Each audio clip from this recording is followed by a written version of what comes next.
Bem-vindas, né? Bom dia novamente para cada pessoa que está aqui com a gente hoje. A gente está começando agora o nosso terceiro Café com Ideias, né?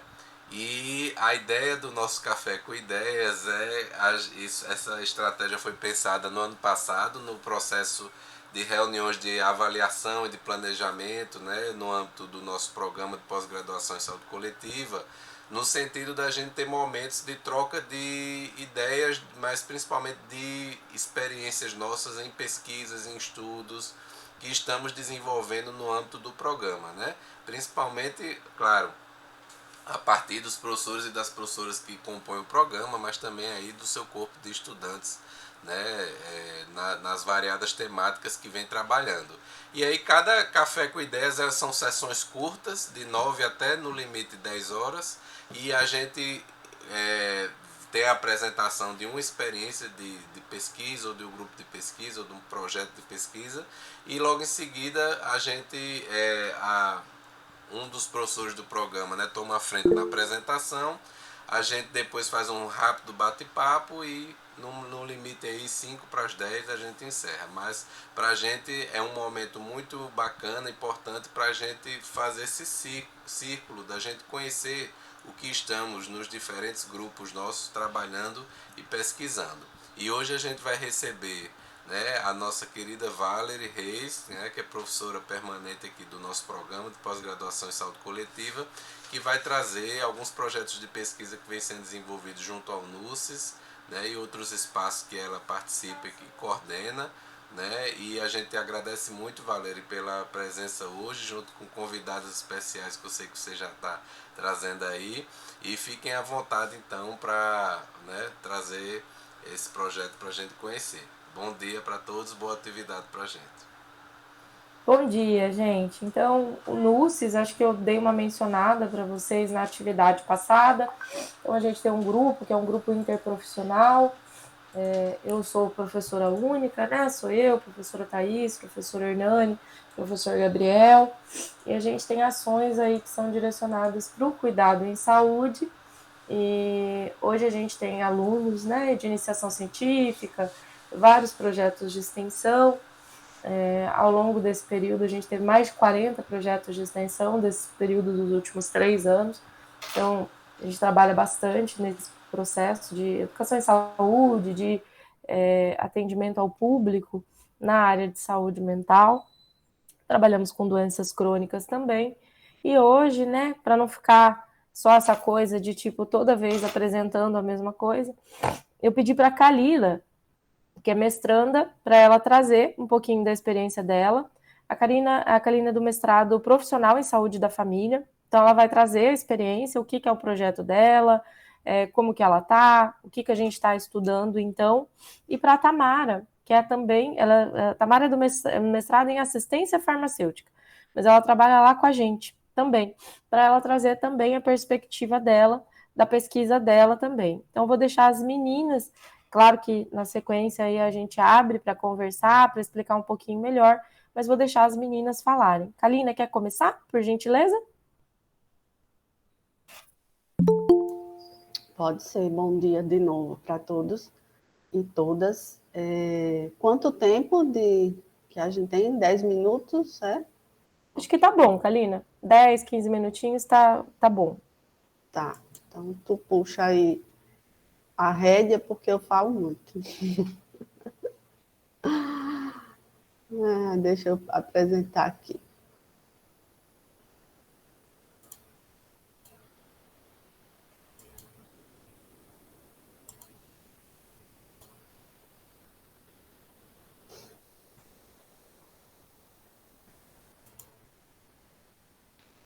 Chegou aí para vocês? Sim. Ok, tá aqui. Então, como a professora Valerie falou, eu estou no mestrado profissional em saúde da família. Sou profissional, né, do município de João Pessoa e atuo no saúde da família, na atenção básica, há mais ou menos 18 anos. Atualmente eu estou num distrito sanitário, na vigilância epidemiológica. E aí, quando a gente foi pensar, né, em algo para estudar, eu, muito na vivência, né, do dia a dia, na questão das doenças crônicas, né, não transmissíveis, aí eu tinha muita afinidade, tenho, com a questão das dependências químicas, né, álcool, drogas e o tabaco, né, a nicotina, e uma afeição também ao programa, né, do tabagismo, porque é um programa muito bem estruturado, muito bem elaborado e que pode trazer muitos benefícios a toda a comunidade. Então, nossa pesquisa, ela tem o título de Cuidado à Pessoa Tabagista na pandemia da Covid-19 no município de João Pessoa, e a gente se propõe a fazer uma análise situacional. Então, com a orientação da professora Valerie, a área de concentração é no Saúde da Família, e a nossa linha de pesquisa é na atenção e gestão do cuidado em saúde. Então, a gente já sabe que o tabagismo é uma doença, né, crônica, e que é também a principal causa de morte evitável no Brasil e no mundo. E que traz também risco de complicações, né? Inúmeras doenças cardiovasculares, respiratórias, diversos tipos de câncer, além de enfraquecer o sistema imunológico. E que no Brasil, atualmente, nós temos um percentual de fumantes com 18 anos ou mais de 9,8%, sendo que 12,3% entre os homens e 7,7% entre as mulheres. Então, a gente percebe um maior percentual, né, no sexo masculino entre os fumantes. E aí também nos chama muita atenção a questão da pandemia, né, porque os fumantes eles acabam fazendo parte desse grupo de risco, tanto para contaminação, né, por conta do hábito de fumar, acaba tirando a máscara e ficando mais exposto, como também pelo risco de trazer mais complicações, por conta das complicações que o tabaco já pode trazer, né, como cardiovasculares, que a gente já citou, doenças respiratórias e etc. Então, a gente pensou também como há, né, um esforço mundial sempre na regulamentação e no controle desse uso do cigarro, né, desse uso do tabaco, de forma que o Ministério da Saúde e os esforços mundiais tentam desestimular o seu consumo, né, principalmente prevenindo a iniciação, estimulando e apoiando sempre a vontade de parar de fumar daquelas pessoas que se manifestam esse desejo e também incentivando que tenham essa vontade. Então, o Plano Nacional de Controle do Tabagismo, ele faz parte do Sistema Único de Saúde e oferece esse tratamento gratuito para as pessoas, né, que desejam, que querem parar de fumar. E aí a gente também trouxe um pouquinho esse estudo aqui do INCA, né, que é um instituto que é responsável pelas pesquisas e por todo o apoio na questão do programa do tabagismo, que de 1989 a 2010, a queda no percentual de fumantes no Brasil foi de 46%, como a gente vê aqui, esse gráfico, né, sempre decrescente. Então, a gente percebe qual foi a importância, né, desse programa, não só para o Brasil, mas para o mundo inteiro, e das ações que foram geradas a partir dele, para que a gente tivesse essa diminuição, né, dos fumantes. E pesquisas mais recentes também mostram esse gráfico continua caindo, continua em queda. Então, como enfermeira, né, da atenção básica, e aqui no município de João Pessoa, me chamou sempre a atenção, porque esse programa não era mais estendido para essas unidades de saúde da família, já que pesquisas do PCATU, né, que é o Manual de Instrumento e Avaliação da Atenção Primária, aponta que a atenção primária ocupa realmente uma posição privilegiada e estratégica para o controle do tabagismo dentro do SUS, por questões que a gente vai ver lá na frente.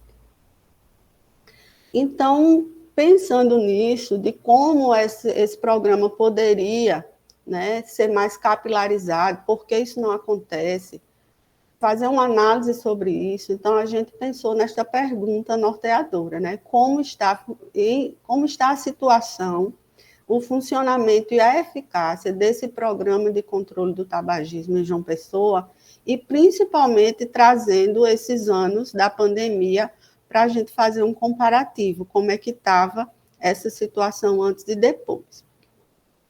E aí a gente viu que alguns serviços ofertam o programa em João Pessoa, nesses anos que a gente se propôs a estudar, que foram os anos de 2019, 20 e 21. Então, o programa existe na rede de atenção especializada, em 4 policlínicas da cidade, na rede de atenção psicossocial, em 2 CAPs AD, que é um CAPs municipal, e um CAPs estadual, que é o CAPs de álcool e drogas. Tem também na rede de atenção primária, mas com apenas 3 unidades, né, que foram implantados o programa. E o programa também tem no Hospital Universitário Lauro Vanderlei. Só que lá o programa ele funciona somente na questão ambulatorial, com consultas com uma profissional pneumologista, e ela faz apenas as consultas individuais e a dispensação dos medicamentos e dos insumos que são ofertados no programa. Então, o objetivo, né, como vocês já perceberam, e a gente já falou um pouco, geral dessa pesquisa, seria analisar a situação dos serviços frente ao cuidado com a pessoa tabagista no município de João Pessoa, na pandemia da Covid-19. E, mais especificamente, realizar essa análise situacional do programa através de seus indicadores epidemiológicos, realizar também entrevista semi-estruturada com os profissionais de saúde e usuários do programa, a fim de identificar seus pontos positivos e suas limitações de forma comparativa, antes e após a pandemia da Covid-19. Também analisar as estratégias utilizadas pelo município para conter o consumo do tabaco e seus riscos durante a pandemia da Covid-19. Aí, como referencial teórico, a gente traz 3 pontos para pesquisar, né, à luz da literatura, que é o tabagismo e seu impacto na saúde pública, estratégias para a cessação tabágica adotada na atenção primária à saúde e estratégias para a cessação tabágica mediante o distanciamento social. Com relação ao impacto da saúde pública, a gente já falou um pouco lá na introdução, mas só reforçando, né, que o tabagismo é realmente a maior causa, uma das principais causas, né, global de mortalidade prevenível. Então, a gente traz aí um cartaz da OPAS, do INCA, né, e do Ministério da Saúde, que é sempre motivacional e um alerta a essas campanhas, né, que parar de fumar sempre vai ser uma vitória, e que também chama a atenção para que o tabaco é responsável por 25% de todas as mortes de câncer no mundo. Então, é muito importante esse hábito, né, de parar de fumar, para prevenir doenças como, inclusive, o câncer. Com relação ao impacto na saúde pública, a gente sabe, né, que, e já falou aqui, que são fatores que o tabagismo é um dos fatores de risco, né? Tá aí o consumo do tabaco, sobrepeso e obesidade, alimentação não saudável, sedentarismo, uso do álcool, poluição do ar, tudo isso são fatores de risco para o adoecimento. e o tabagismo está aí no meio deles. Então, alguns estudos mostram, né, que os principais fatores de risco preveníveis para o desenvolvimento das doenças crônicas não transmissíveis é realmente o tabagismo, o consumo excessivo de bebida, as dietas inadequadas e a inatividade física. Mostra também que, apesar da queda progressiva do seu uso, o tabaco ainda gera um alto custo social e econômico para o país, somando custos diretos de assistência, né, com muitos internamentos, né, grande volume de adoecimento, e indiretos pela redução da produtividade, né, com o afastamento das pessoas ao trabalho, aposentadorias por invalidez, além das mortes prematuras. Então, o impacto para a saúde pública é bastante relevante que esse hábito, né, seja cada vez mais combatido. E com relação à cessação do tabaco adotadas pela atenção primária, como eu disse lá no início, os profissionais da atenção básica, eles assumem nessa questão do tabagismo um papel de destaque. Por quê? Por causa da oferta de um cuidado longitudinal, integral e mais próximo ao usuário. Então, fica mais, vamos dizer assim, mais viável a implantação do programa nas unidades de saúde da família por conta desse fortalecimento do vínculo, que é uma coisa primordial, né? E traz aí um elo bastante importante na construção dessa cadeia, né, junto ao usuário, aumentando assim sensivelmente a efetividade do tratamento para o indivíduo parar de fumar. Com relação às estratégias para a cessação no distanciamento social, a gente encontrou poucos estudos, né, já que é uma coisa muito recente, a questão da Covid-19. Mas a gente percebeu que durante a pandemia é fundamental reforçar a importância de programas de apoio à cessação do tabagismo. E é uma excelente oportunidade para sensibilizar as pessoas, né, os tabagistas, a parar de fumar, para que assim possa se evitar danos maiores à saúde e ao desenvolvimento da Covid-19. Então, nos faz ver que trazendo assim, quais os benefícios que a pandemia nos trouxe, né? Claro, trouxe muitos malefícios, mas a gente tem que tirar um proveito de tudo na nossa vida, e essa pandemia trouxe alguns benefícios, né? Alguns alertas, algumas construções para a gente. Uma delas é essa questão do desejo de parar de fumar, né? Porque as pessoas começaram a perceber que era uma doença pulmonar, né? Que era uma doença grave, então foi uma oportunidade para que os profissionais pudessem e possam trabalhar essa questão da cessação tabágica, né? Aproveitando essa oportunidade para sensibilizar as pessoas nesse desejo de parar de fumar. Então, um ambiente livre de tabaco diminui o risco de câncer e de outras doenças graves, como a Covid-19.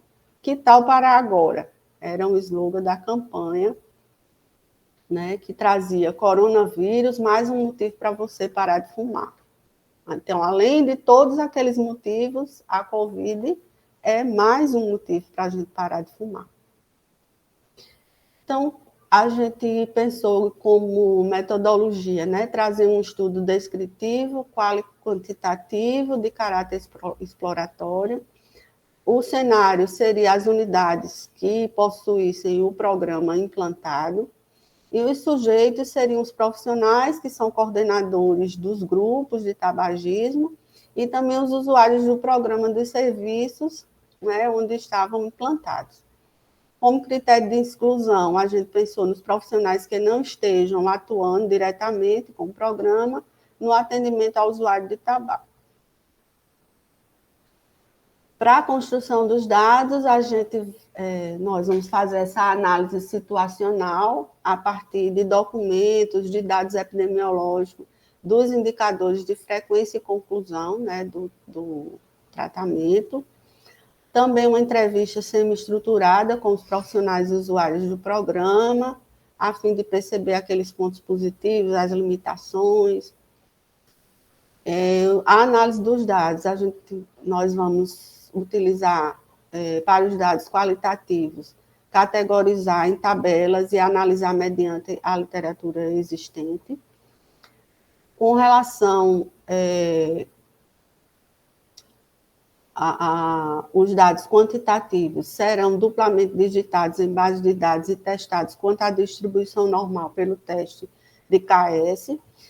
As variáveis com distribuição normal serão descritas utilizando média, desvio padrão, intervalo de confiança de 95%, e a mediana e o intervalo interquantite serão utilizados para descrever resultados de variáveis com distribuição não normal. E esse trabalho já teve a aprovação do Comitê de Ética e Pesquisa. Nós já estamos também, praticamente finalizamos a parte de coleta de dados, né? Lógico, com o termo de consentimento livre e esclarecido. Fizemos as entrevistas com profissionais de saúde, utilizamos o Google Forms, porque alguns grupos ainda não estavam funcionando, né? Não estavam de forma presencial. Então, nós utilizamos o Google Forms, fizemos entrevista com os profissionais que estavam nesses serviços. Então, com dados individuais, né? Nós tínhamos 10 questões e questões sobre o tema, 28 questões abertas e fechadas. O roteiro também para a entrevista dos usuários teve questões de dados individuais, 7 questões, e questões também sobre o tema, 25 questões. E a gente contou muito com a colaboração dos coordenadores desses serviços para ter acesso aos usuários. O que é que a gente almeja, né, com essa pesquisa? Colaborar, né, na construção de uma proposta de ampliação do programa para a rede de atenção básica, com vistas à melhoria do acesso, à efetivação do controle do tabagismo no município de João Pessoa. Nós acreditamos que é viável, porque já obtemos, né, essa anuência, já fizemos toda a coleta de dados, e também tivemos bastante contato com a coordenação do programa, que nos forneceu planilhas, tabelas, para que a gente possa fazer essa análise situacional do programa. Então, alguns resultados, assim, bem preliminares mesmo, porque como é que está o tempo, Valerie? Está dentro do tempo? E só faltam uns 2 slides, eu acho. Então, alguns resultados que a gente conseguiu até elaborar, né, foi com relação aos serviços, né, que estavam atuando durante esses anos da proposta do estudo. Então, a gente vê aqui que a análise foi feita por quadrimestre, né? Então, nós tivemos os 3 quadrimestres de 2019 e os 3 quadrimestres de 2020, e apenas conseguimos a análise de 2 quadrimestres de 2021. A gente está aguardando a coordenação fechar o quadrimestre de 2021, o último, e nos enviar. Então, a gente viu que na Policlínica Municipal de Jaguaribe foi um serviço que funcionou, né, desde 2019, sem interrupção. Inclusive, eles tiveram grupo remoto, né, online. A Policlínica das Praias não funcionou, voltou a funcionar o ano passado, 2021. A Policlínica do Cristo, que essas policlínicas são serviços de atenção especializada, certo? Funcionou parte, né? Funcionou no ano 2019, mas funcionou parte de 2020 e retomou em 2021. A Policlínica de Mandacaru funcionava em 2019, parou de funcionar durante a pandemia, ainda não voltou. Teve problema com relação ao profissional, né, que se aposentou. O CAPS AD Davi Capistrano, que é o CAPS do município, que funciona lá no Rangel, também funcionou em 2019, 2020, mas agora em 2021 teve problema também com um profissional que se afastou do serviço e eles estão tentando retomar o programa. O CAPS AD Jovem Cidadão, que é um CAPS estadual e tem a parceria com o município, funcionou em 2019, teve apenas uma interrupção em 2020, no segundo quadrimestre, e já voltou a funcionar em 2021. Esses dois serviços, eles não tiveram a forma remota, eles sempre tiveram a forma presencial, já que não parou o atendimento, né, de forma presencial nesses CAPs, mesmo durante a pandemia. Lá na unidade, e aí a gente tem essas 3 unidades que eram cadastradas no programa. Na unidade Verde Vida, o programa não funcionou em 2019 nem em 2020, e apenas começou a funcionar em 2021. Por isso que ela não entrou na nossa pesquisa. O Alto do Mateus, ele funcionou somente no primeiro quadrimestre de 2019, tá? Retomou em 2021, por isso que ele também não entrou na nossa pesquisa. A unidade do Bessa, ela funcionou no segundo e no terceiro quadrimestre de 2019, depois parou em 2020, por isso que também não conseguimos contato e não entrou na pesquisa, porque os profissionais também se afastaram.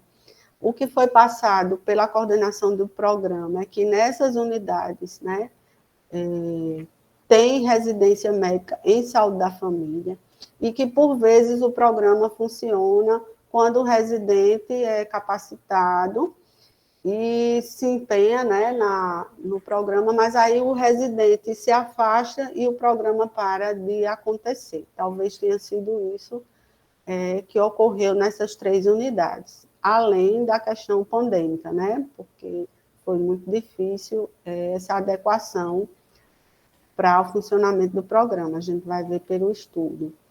Lá no HU, como eu já falei para vocês, o programa funciona apenas no atendimento individualizado e funcionou direitinho até o primeiro quadrimestre de 2020, deu uma parada e retomou em 2021. Então, com esse primeiro momento, né, desse resultado, a gente definiu quais seriam as unidades que a gente ia poder aplicar as entrevistas, né?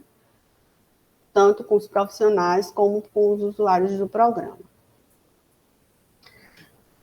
Nós fizemos, a princípio, esse quadro, né, demonstrativo de como a gente vai organizar o nosso estudo, quais são os tópicos que a gente iria abordar.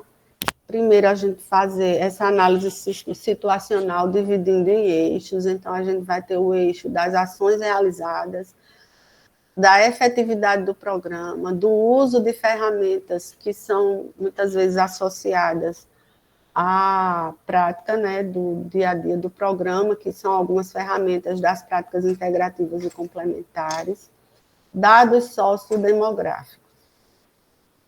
Com relação à questão dos profissionais de saúde e dos usuários, nós também dividimos em alguns eixos, com relação ao funcionamento dos serviços, a capacitação desses profissionais e a satisfação do usuário, o monitoramento e acompanhamento do programa. E para a nossa análise, né, mais qualitativa, nós dividimos em categorias temáticas, que a gente vai dividir em 2 categorias, né, temáticas, que seria analisando o programa e aspectos positivos e negativos. Kalina, acho que isso. Né? Estamos com o tempo curtinho, mas acho que de um comentário geral em relação ao trabalho da Kalina, que a gente já está com os dados, e aí algumas observações que a gente pode perceber, que a gente já pôde perceber, porque o que motivou a gente a estudar o programa de cessação tabágica. O programa de cessação tabágica é indiscutível a relevância dele, acho que a Kalina apresentou muito bem, mas ele, em todo o Brasil, a gente tem uma adesão muito baixa. Então, a gente percebeu que, na pandemia, a gente teve basicamente uma parada do programa. O que aconteceu foi que a maioria das unidades não ofertaram e além delas não ofertarem, as que ofertaram em uma quantidade muito pequena. Então, a gente, ao invés de utilizar a tecnologia digital a nosso favor, né, tentar reinventar o programa, que a gente vai descobrir que, na verdade, foi o que a gente fez ali, que é o trabalho da Tamara, que a gente pensou, reinventou o serviço com base nas teleconsultas, a gente viu que isso não aconteceu de maneira efetiva para a cessação tabágica, e acho que vale uma menção de que a porcentagem de pessoas atendidas era muito pequena, em relação, desde quando o programa funcionava muito bem, em relação ao número de fumantes, e aí agora a gente está analisando, na parte já de análise, né? A gente já está com os dados, tanto antes da pandemia e pós-pandemia, comparando, claro que teve uma queda absurda de pacientes, e apontar aí também o que os profissionais acham nessa parte que a gente entende que é importante para construção e reestruturação do processo. Kalina, obrigada. Vou pedir, daqui a pouco eu abro para as pessoas poderem perguntar para você, tá bom? Vou pedir para a Tamara. Tamara, tá aí? Estou. Então agora você pode falar um pouquinho do seu projeto, Tamara. Vocês estão me ouvindo bem? Pronto, então tá ótimo. A internet de hoje está vacilando. Então, eu não fiz a apresentação do projeto, mas aí acho que a Kalina deu uma adiantada dela da sensação e Valerie começou a comentar do que a gente teve que fazer aqui. O mestrado, meu mestrado, ele vai basicamente fazer a gente está tabulando tudo que a gente faz aqui no ambulatório, só que a gente incrementou algumas coisas, como o Valerie já falou, a professora Valerie falou, que a gente se adequou à questão do momento da pandemia, então como a gente não parou e o pessoal não tinha como sair, né? Não tinha como, o ambiente também não era adequado para colocar o mesmo tanto de gente que a gente colocava em 2019, início de 2020, que tinha aqui. A gente tinha pessoas que ficavam fora da farmácia aguardando porque não tinha lugar aqui. A gente tinha mais de 20 pacientes. É um ambulatório de cuidados interprofissionais e saúde mental, aqui da farmácia escola da UFPB. Então, a gente tá com esses atendimentos. Foi antes de eu chegar, porque eu entrei aqui em 2019. Então, eu já peguei, né, o barco andando. E aí, a pandemia, a gente só teve que realmente reestruturar, mas já fazia os atendimentos farmacêutico e médico, a parte de saúde mental, basicamente. A farmacóloga também atendia antes pacientes com hipertensão, diabetes, mas aí, por conta da pandemia, acabou que esses pacientes, a maioria foram embora. E aí a gente ficou com os da saúde mental, foi que os que permaneceram mesmo com a gente. E aí a gente adequou para a teleconsulta, que hoje está regulamentado, tanto pelo nosso conselho quanto o Conselho de Medicina. A gente estruturou também para receita digital, deixou só a azul realmente como física. Se adequou, o que tinha de tecnologia de adequação, a gente se adequou. E aí, o que é que eu comecei a fazer, né? Nesse meio tempo, eu comecei a tabular esses dados. Coloquei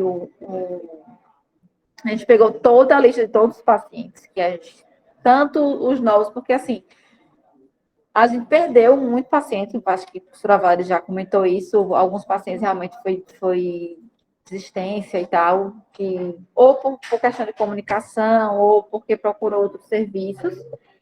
Mas, assim, acho que mais do que perdeu, a gente reintroduziu também muita gente. Hoje, nós temos 250 pacientes, que eu faço atualizações semanais sobre a quantidade de pacientes que a gente tem.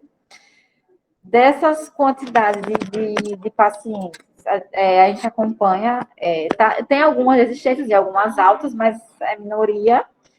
Hoje, fazendo atendimento clínico, são 2 farmacêuticas, tem eu e Camila, as farmacêuticas da farmácia escola também, nós duas nós somos servidoras da UFPB, então a questão já ajuda a questão da vinculação, porque não são profissionais temporários que estão fazendo esses atendimentos, e o professor Hernando também, que é o nosso parceiro, ele é professor do Departamento de Promoção à Saúde, né, que é do Centro de Ciências Médicas, então, e a professora Vale, que é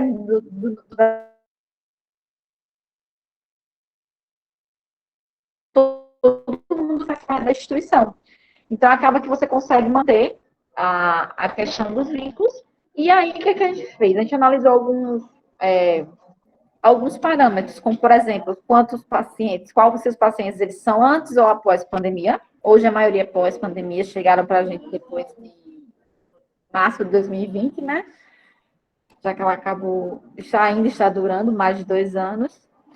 A gente está rastreando a questão da origem dos pacientes também, porque acabou tomando uma dimensão maior do que a gente esperava. A gente tem pacientes de outros estados também, a gente tem pacientes de Pernambuco, pacientes de Aracaju, alguns de São Paulo, Paraná, a gente acabou atendendo por conta desse modelo de fazer as teleconsultas pelo Google Meet, e a gente iniciou pelo padrão, né? Fez o WhatsApp, e depois foi vendo que o Meet era melhor de alcance durante a chamada, não tinha tanta interferência.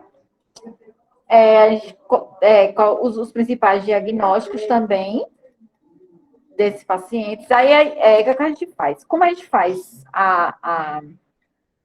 o processo do atendimento, ele começa com a triagem. Essa triagem é feita ou pelas farmacêuticas e pelos estudantes de farmácia. Normalmente, eles fazem junto com a gente, mas tem alguns, à medida que os meninos vão ficando mais experientes, eles já conseguem fazer essa triagem sozinhos. Aí a gente faz a triagem, que é o primeiro atendimento, conosco. E aí, após a triagem, a gente avalia se tem necessidade ou não de passar por Hernani, porque, principalmente depois que passou a questão da reportagem, quem é da Paraíba, do JPB, teve muita gente que acabou... Eles também passaram a informação como se a gente tivesse um serviço multiprofissional, que a gente tivesse terapia, não sei, também disponível. Aí esse filtro é importante, que a gente vê pacientes que têm quadros mais leves que não necessitam usar medicamento. Então, a gente já filtra ali, muitas vezes nem passa por Hernani, que a gente faz uma escuta qualificada, uma escuta mais longa, a nossa escuta é bem mais longa, por questão de tempo também, que a gente está aqui todos os dias fazendo isso.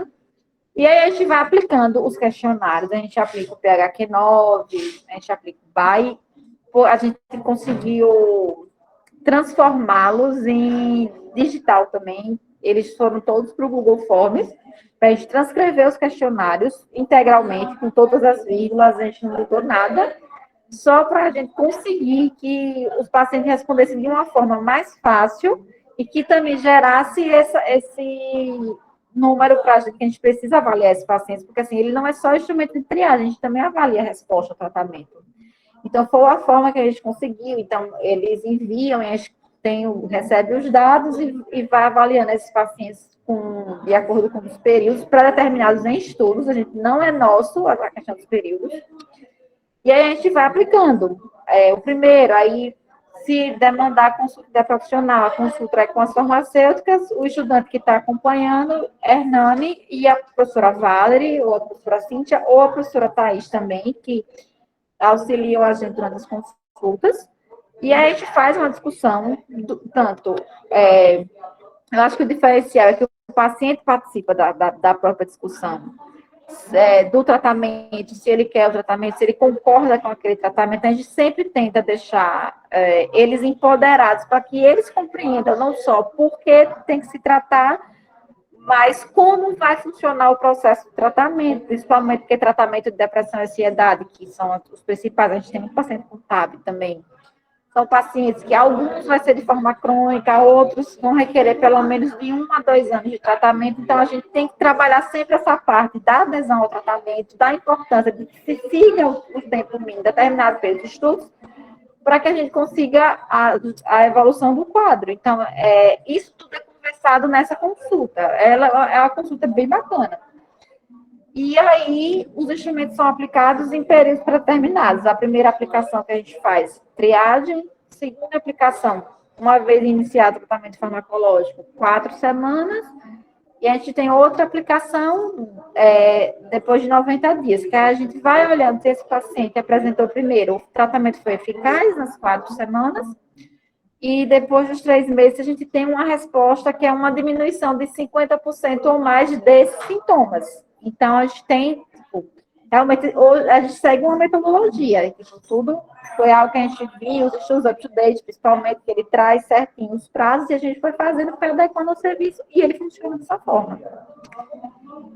E aí, são coisas que eu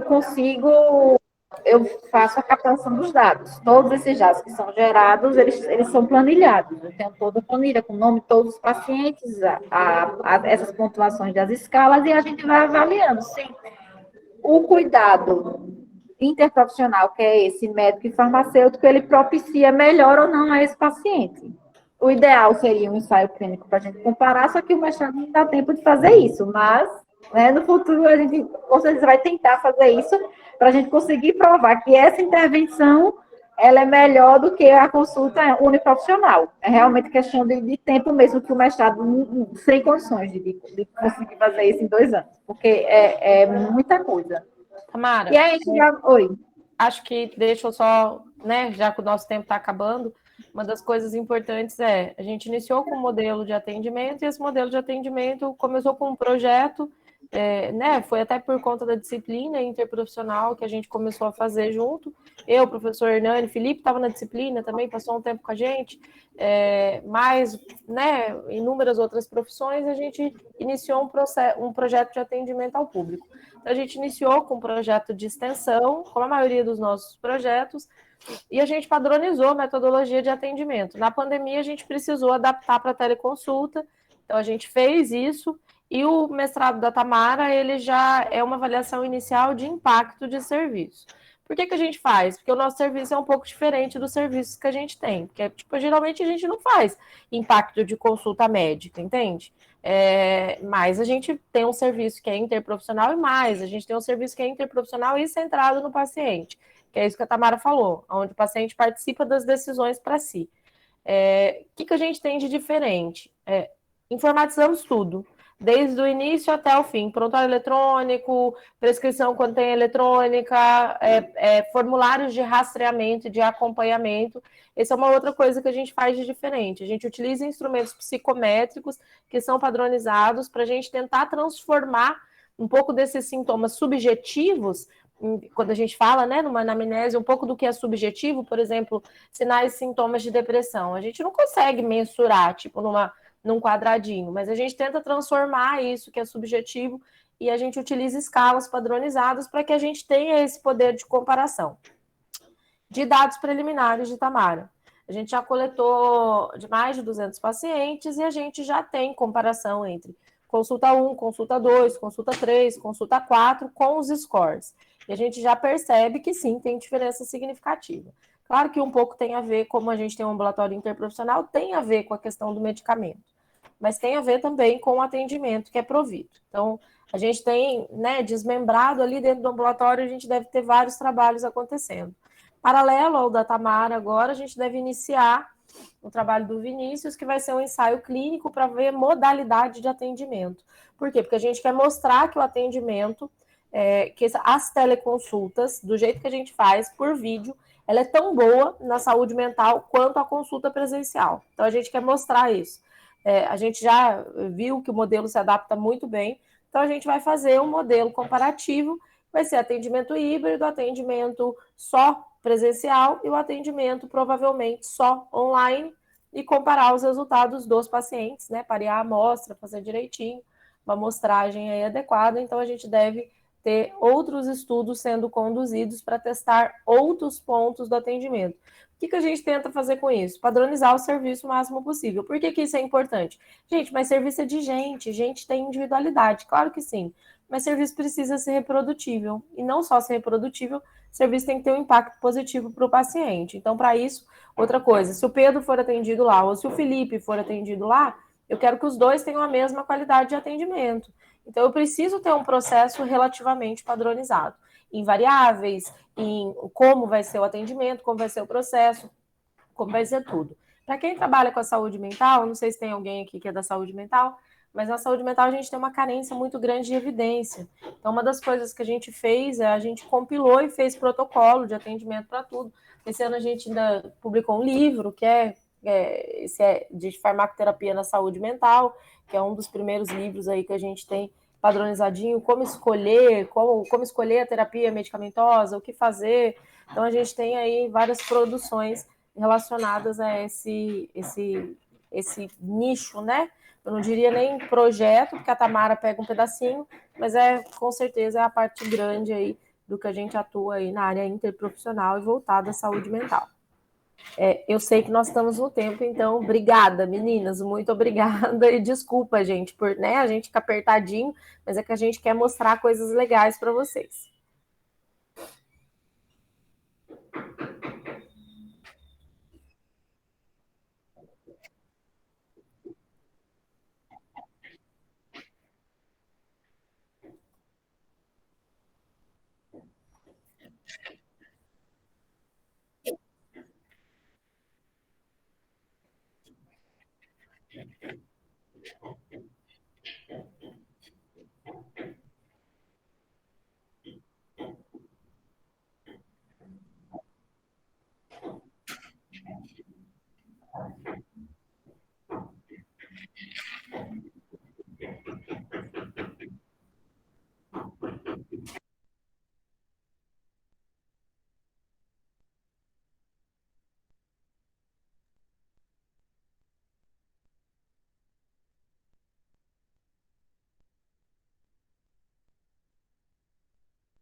Peraí, só um pouquinho, gente. Estou arrumando aqui para falar melhor.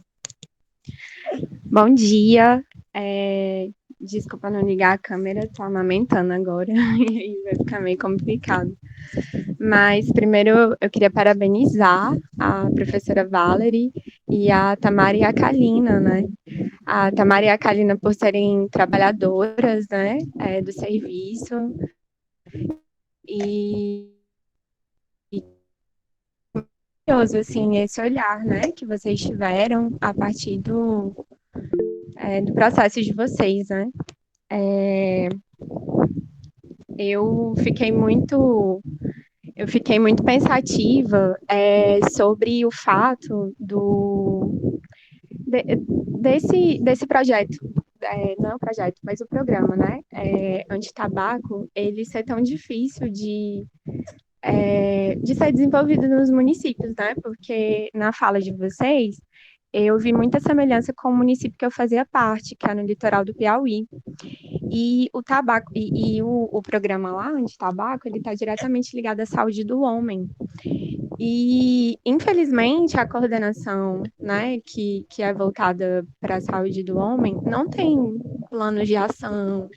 É extremamente, assim, é aquilo que a gente às vezes vê em questão de planejamento da saúde coletiva, né, que é uma coisa muito proforme, e que não tem esse empenho político, né, não tem essa dimensão da importância, né. E outra coisa também que eu fiquei muito reflexiva, que eu passei já por 2 disciplinas na saúde coletiva de métodos epidemiológicos e agora eu estou pagando a disciplina de epidemiologia no serviço de saúde, né? E uma das coisas que a gente fica muito pensativa, assim, a gente fica reflexivo, né? E pensa é o tanto que a Kalina trouxe, né? A Kalina trouxe o tanto que... Mamãe tá falando agora. O tanto que a questão do... Gente, espera só um pouquinho. Gracinha. O tanto que causa danos sociais, né, e de saúde. Mas, mesmo assim, por mais que já tenha reduzido, né, a propaganda, a gente tenha políticas, né, anti-tabaco no própria carteira de cigarro, né, a gente ainda percebe um aumento, né, das pessoas utilizando. E aí eu fico pensativa em relação a isso, porque ao mesmo tempo que o governo tenta desencorajar, a gente assim, eu não sei se chegar, eu não tenho nem, nunca li nada a respeito, inclusive, mas assim, partindo do meu senso comum, né, assim, o tanto que a gente não conversa e não discute sobre essas dimensões mais relacionadas ao sistema que a gente vive, né, esse sistema do capital mesmo. Então, assim, ao mesmo tempo que causa danos irreparáveis, é uma das indústrias que mais crescem, né? Então, pensar sobre isso também e criticar essa dimensão, e até que ponto também o Estado é conivente, né? O Estado que eu digo mesmo enquanto nação, né? E as instituições conivente com esse tipo de política, né? Que é uma política de processo de doença, né? Então, pensar também nessa questão. Tá, desculpa, professor, mesmo, já são 10 horas. Então, enfim, é isso. Obrigada, desculpa.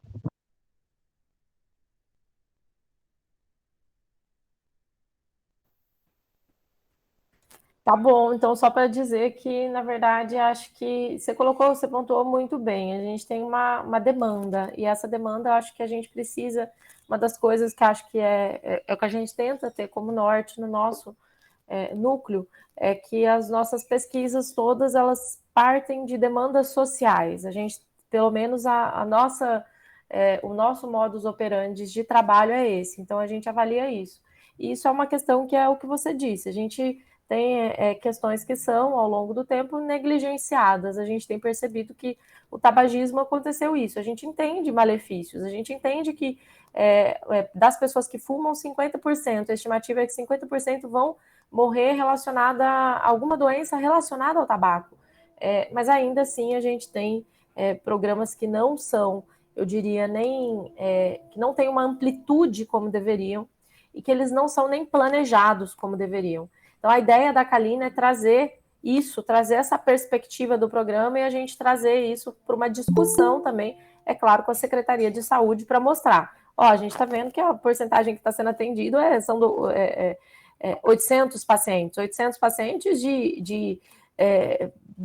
dos 100 mil pacientes. Então, a gente está percebendo que a quantidade de pacientes também, alguma coisa não está acontecendo bem, que o alcance é ruim, mesmo antes da pandemia, a gente tem vencimento de insumo, a gente tem tudo isso. Então, a gente tem procurado entender um pouco mais sobre isso. E no Datamara, o que a gente tem tentado fazer é tentar mudar processos de cuidado, né? Então, porque a gente mudar o modo que a gente tem de atendimento, mudar a maneira como a gente entende o cuidado para trazer essa ótica da interprofissionalidade aí como uma realidade. Mais do que dizer, interprofissionalidade é legal, interprofissionalidade é legal, interprofissionalidade é legal, mas a gente vê poucos serviços. Então, ter um serviço interprofissional como referência de atendimento para a gente é bem interessante. Então, a gente, claro que deve render aí avaliações diversas. Acho que é isso, para ser breve.